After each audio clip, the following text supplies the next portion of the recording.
அனைவருக்கும் வணக்கம். ஸ்ரீ விஷ்ணு ஜோதிநிலை பிரசன்ன ஜோதிடர் குமரர் ஸ்பெஷல் என்ன பார்க்க போறோம்னா, நம்ம லக்னத்துக்கு 8ஆம் பாவகம். அதாவது இந்த 8ஆம் பாவகம் அப்படிங்கிறதுல சில விபத்துக்களை, எதிர்பாராத விபத்துக்களை தரக்கூடியதும் வந்து பார்த்தீங்கன்னா இந்த 8ஆம் பாவகம். அதே மாதிரி அவமானம் அப்படின்னு தரக்கூடியதும் இந்த 8ஆம் பாவகம். பொருளாதாரத்திலேயோ ஏதோ ஒரு உறவுகள்னாலேயோ ஒரு அவமானத்தை தர்றதும் இந்த 8ஆம் பாவகம் தான். அதே மாதிரி அதுல உடல்நிலை ரொம்ப சரியில்லாம அடிக்கடி போயிட்டு இருக்கிறது அப்படிங்கிறத நோய் ஸ்தானத்தை வளர்த்துறதும் அந்த 8ஆம் பாவம் தான். பிரச்சனைகள் அதிகரிக்கக்கூடியது. அது மட்டும் இல்ல, திடீர்னு ஒரு அதிர்ஷ்டத்தை தரக்கூடியதும் இந்த 8ஆம் பாவம். எதிர்பாராம ஒரு இன்சூரன்ஸ் மூலமாவோ அந்த மாதிரி எல்லாம் பணங்கள் ஏதாவது ஒரு இதுல வரக்கூடிய அந்த அதிர்ஷ்டமான பணங்களையும் சொல்லக்கூடியதும் இந்த 8ஆம் பாவகம் தான். திடீர் வருமானங்கள் அப்படிங்கிறது அந்த 8ஆம் பாவத்தை சேர்ந்தது தான். இது அவமானங்கள், ஆயுள் ஸ்தானம்னு சொல்லக்கூடிய நோய் தொடர்ந்து கண்டினியூவா இருந்துகிட்டே இருக்கிறது, தீராத நோயா இருக்கிறது, இதெல்லாம் 8ஆம் பாவகம் வந்து பாதிக்கப்படுறதுதான். 8ஆம் அதிபதி அஸ்தமனம் ஆகிறது. அதே மாதிரி 8ஆம் வீட்டுல வந்து பாத்தீங்கன்னா சனீஸ்வரன் இருக்காரு. சனீஸ்வரன் ஆட்சி பெற்றிருந்தா பிரச்சனை இல்லை, பகை வீட்டுல இருந்தா பிரச்சனை தான். அதே மாதிரி 8ல வந்து பாத்தீங்கன்னா ராகு, அதே மாதிரி செவ்வாய் சனீஸ்வரன் சேர்ந்து இருக்கிறது. அதே போல ராகுவும் செவ்வாயும் சேர்ந்து இருக்கிறது. இந்த 3 கிரகங்களும் சேர்ந்து இருக்கிறது. கேது இருந்து அதே மாதிரி சனீஸ்வரனும் செவ்வாயும் சேர்ந்து இருக்கிறது. அதே மாதிரி அந்த லக்னத்துக்கு 8ஆம் இடத்துல அந்த 8ஆம் அதிபதி லக்னத்துல இருக்கிறது. இந்த 8ஆம் அதிபதி எந்த ஸ்தானத்தில் இருந்தாலும் ஒரு பிரச்சனையை அதன் மூலமா உருவாக்கிட்டு தான் இருக்கும்.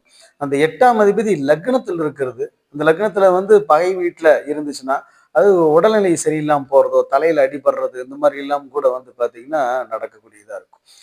அதுல 8ஆம் இடம் பலவீனமாகிறது, அதாவது அஸ்தமனம், நீச்சமாகிறது. பாப கிரகங்கள் வந்து சேர்க்கை 3 கிரகம் 4 கிரகங்களை சேர்ந்து இருக்கிறது. அதாவது ராகு, செவ்வாய், சனீஸ்வரன் இருக்கிறது, சூரியன் இருக்கிறது. இந்த மாதிரி கிரகங்கள் வந்து கூட்டு சேர்க்கையில நிறைய கிரகங்கள் இருக்கிறது. சுப கிரகங்கள் இருந்தாலுமே வந்து பாத்தீங்கன்னா அந்த பிரச்சனை வந்து அதிகரிக்கும். இப்ப 8ல குரு இருந்துச்சுன்னா குழந்தை அப்படிங்கிறது வந்து பாத்தீங்கன்னா அது பிரச்சனையா இருக்கும். அது குரு 8ல இருந்து அஸ்தமனமா இருந்துச்சுன்னா அவங்களுக்கு புத்திரபாக்கியம்ங்கிறது மிகப்பெரிய ஒரு தடையா இருந்துகிட்டு இருக்கும். அந்த மாதிரி ஒரு காரகத்துக்குமே வந்து பாத்தீங்கன்னா இந்த 8ஆம் பாவகம் பலவீனப்படும். 8ல சுக்கிரன் இருந்தாலும் மனைவியின் மூலமா பிரச்சனைகள் வந்துகிட்டே தான் இருக்கும். பெண்கள்னால பிரச்சனை ஏற்படும். சூரியன் இருந்தாலும் பகை வீட்டுல இருந்துச்சுன்னா அரசாங்கம் சம்பந்தப்பட்ட பிரச்சனை, இந்த மாதிரி அதிகாரிகள் சம்பந்தப்பட்ட பிரச்சனைகள்லாம் வரும். அப்பா கூட பிரச்சனை இப்படிலாம் வந்துகிட்டே இருக்கு. இந்த 8ஆம் வீடு அப்படிங்கிறது அதீத பிரச்சனையும் காமிக்கக்கூடியது.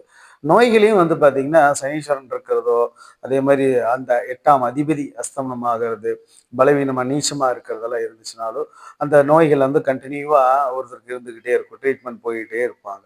அந்த மாதிரி சனீஸ்வரன் ஆட்சி பெற்றிருந்து அதுக்கு விதிவிலக்கு இருக்கு. ஆனா 8ல சனீஸ்வரன் இருக்கிறதும் ஒரு பிரச்சனை தான். பாப கிரகங்கள் எல்லாம் சேர்ந்து இருக்கிறதும் 8ஆம் வீட்டுல பிரச்சனை. அதே மாதிரி அவமானங்கள், பணத்தினால அவமானங்கள். 8ல சுக்கிரன் இருந்துச்சுன்னா பணனால அவமானங்கள் வந்துகிட்டே இருக்கும். புதன் இருந்ததுனாலும் அதே தான், இட பிரச்சனைகள். செவ்வாய் இருந்துச்சுனாலும் இட சம்பந்தப்பட்ட பிரச்சனைகள், சகோதர சம்பந்தப்பட்ட பிரச்சனைகள், இதையெல்லாம் வலுத்து காமிக்கக்கூடியது தான் இந்த 8ஆம் பாவகம் அப்படிங்கிறது. அதே மாதிரி இந்த 6ஆம் அதிபதி சனீஸ்வரனாவே இருந்த அந்த 8ஆம் ஸ்தானத்தை பார்த்தாலும் அந்த அவமானங்கள், பொருளாதார ரீதி அவமானங்கள் அப்படிங்கிறது வந்துகிட்டே இருக்கும். கடன் நெருக்கடி, அதுல வந்து பாத்தீங்கன்னா கடன் நெருக்கடி வர்றது, அதனால ஊர் விட்டு வெளியில போறது, அதனால அவமானப்படுறது, இது எல்லாமே இந்த 8ஆம் பாவகத்துல பாவ கிரகங்கள் சேர்க்கை இருக்கிறது. சனீஸ்வரன், செவ்வாய், ராகு, இல்ல சனீஸ்வரன், செவ்வாய், கேது, இப்படி அந்த சேர்ந்த அமைப்புகள் இருக்கிறது வந்து பாத்தீங்கன்னா இந்த பிரச்சனைகளை வந்து அதிகப்படியதா இருக்கும். 8ஆம் பாவங்கள திடீர் அதிர்ஷ்டமும் இருக்கு. இப்ப 8ஆம் பாவத்துல ஒரு ஆட்சி பெற்ற கிரகம், குரு ஆட்சி பெற்றிருந்தாவோ, புதன் ஆட்சி பெற்றிருந்தாவோ, திடீர்னு அதிர்ஷ்டமா அது ஒரு வருமானம் வரக்கூடும் இருக்கும்.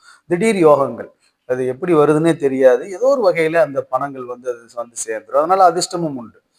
எவ்வளவு அளவுக்கு தீமைகள் இருக்கோ அந்த அளவுக்கு ஒரு சில நன்மைகளும் வந்து பாத்தீங்கன்னா அந்த 8ஆம் பாவகம் இருக்கு. அந்த இன்சூரன்ஸ் நம்ம போட்டு வைக்கிறது ஆகட்டும், அந்த இதெல்லாம் வந்து பாத்தீங்கன்னா அந்த அந்த இன்சூரன்ஸ் சம்மந்தப்பட்ட பணம் எல்லாம் அந்த வண்டி வாகன விபத்துகள் வர்றதோ அதெல்லாம் அந்த 8ஆம் பாவம் சம்மந்தப்பட்டது தான். 8ஆம் பாவம் நல்லா இருந்துச்சுன்னா அதன் மூலமா நமக்கு வருமானங்களும் வந்து பாத்தீங்கன்னா கிடைக்கும். அதே மாதிரி 6ஆம் அதிபதி 8ஆம் அதிபதி பரிவர்த்தனை ஆகிறது, 12ஆம் அதிபதி 8ஆம் அதிபதி பரிவர்த்தனை ஆகிறது, இதெல்லாம் வந்து பாத்தீங்கன்னா ஒரு யோகத்தை கொடுக்கக்கூடியதா தான் இருக்கு. அது 8ஆம் வீட்லயுமே ஒரு யோகம் இருக்கு. அந்த யோகத்தை தரக்கூடியதும் இந்த 8ஆம் பாவமாகவும் இருக்கும். ஆனா இவ்வளவு சிரமங்களையும் கஷ்டங்களையும் அவமானங்களையும் தரக்கூடியது இந்த 8ஆம் பாவம் தான். 8ஆம் வீட்டுல பாப கிரகங்கள் இருந்துச்சுன்னா அவங்களுக்கு இந்த அவமானங்கள் தொடர்ந்து கண்டினியூ வந்துட்டே தான் வந்து பாத்தீங்கன்னா இருக்கும். அப்போ 8ஆம் பாவம் லக்னத்துக்கு 8ஆம் பாவம்ங்கிறது நீச்சமாகிறது 8ஆம் அதிபதி நீச்சமாகிறது, அஸ்தமனமாகிறது இல்லாம இருந்துச்சுனாவே, அவங்க வந்து பார்த்தீங்கன்னா, வாழ்க்கையில் நிம்மதியான வாழ்க்கைய வாழ முடியும். அதே மாரி பாவ கிரகங்கள் அங்க 8ஆம் வீட்ல அதீத அளவுல இருக்கிறது. சூரியன், ராகு, அதே மாரி செவ்வாய், சனீஸ்வரன் எல்லாம் சேர்ந்து இருக்கிறது. இந்த மாரிலாம் இல்லாம இருந்ததுன்னா, 8ஆம் இடத்துல கிரகங்கள் இல்லாம இருந்ததுன்னா, அதே மாரி அந்த அதிபதியும் நீச்சம் அஸ்தமனம் ஆகாம இருந்தா, அந்த அவமானங்களோ, இழப்பீடுகளோ எதுவுமே வந்து பார்த்தீங்கன்னா இருக்காது. அதே மாரி தொழில் ரீதியா திடீர்னு இழப்பீடுகள், பெரும் பணம் இழப்பீடு ஆகுறது. ஒரே இதுல நம்ம தொழிலையே அப்படியே நிறுத்திட்டு வெளியில வர்றது. அதெல்லாம் அந்த 8ஆம் வீடு சம்பந்தம் தான். அது ஒருத்தருடைய வாழ்க்கையவே வந்து பார்த்தீங்கன்னா, தலைகீழா மாத்தக்கூடிய அமைப்பு இந்த 8ஆம் வீடு தான். அதாவது லக்னத்துக்கு 8ஆம் வீடு.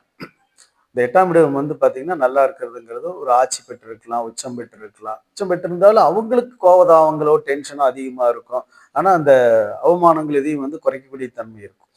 விபத்துக்கள் அப்படிங்கிறதும் அந்த 8ஆம் வீடு சார்ந்து இருக்கு. அதனால 8ஆம் பாவகம் எப்படி இருக்குங்க நம்ம ஜாதகத்தையே பார்த்து தெரிஞ்சு, அதுக்குண்டான வழிபாடுகளை செய்துட்டு வந்துட்டு இருந்தா, நமக்கு வந்து பார்த்தீங்கன்னா, அது வராம நம்மளால தடுக்க முடியும் அப்படிங்கிறது தான். இந்த பதிவு புடிச்சிருந்தா சப்ஸ்கிரைப் பண்ணுங்க, ஷேர் பண்ணுங்க, மறக்காம பெல் ஐக்கான் கிளிக் பண்ணிக்கோங்க. நன்றி, வணக்கம்.